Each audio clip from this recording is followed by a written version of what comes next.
there is a trend within U.S. policy whose end goal is not officially acknowledged, but that I think is pretty easy to guess when you really think about it, when you really look at the nature of this trend and at the documents that pertain to this trend.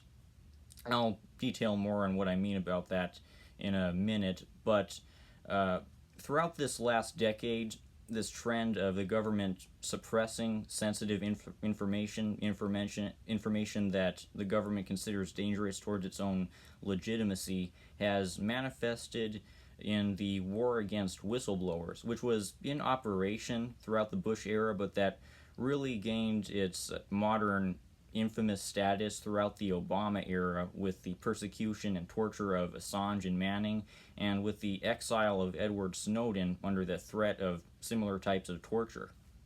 What Manning and Assange have been persecuted and tortured for is, among other things that Assange has been persecuted for, the revelation of information pertaining to the operations of the U.S. military, information about war crimes that the U.S. military has committed in its recent conflicts that the government is evidently horrified that the public now has access to. The mere fact that this has been revealed has been enough for the government to try to move heaven and earth and pressure Ecuador's government and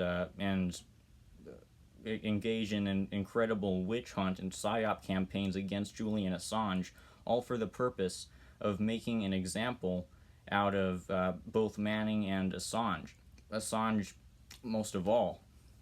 Now, as Assange has been arrested and tortured throughout these last couple of years, this campaign to suppress information about the atrocities of the U.S. government has been expanded in that Trump has revoked the old rule for the military to report drone strike casualties. As far as I know, Joe Biden has not revoked this rule. And even though Biden has supposedly been going easy on drone strike actions, I saw a headline a couple months ago from Business Insider which claimed that Biden hasn't officially carried out any drone strikes. The fact remains that if the president carries out future drone strikes against innocent people, he's not going to have to face the court of public opinion. The people aren't going to have to know about that because this is the nature of this war against the dissent, this war against journalism.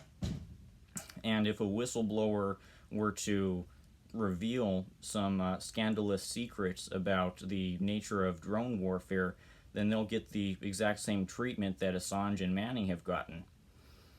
And then, in these last few months, Biden has further expanded this suppression effort by banning journalists from photographing conditions in the migrant detention facilities. This is apparently another thing that journalists could hypothetically get the Assange Manning treatment for.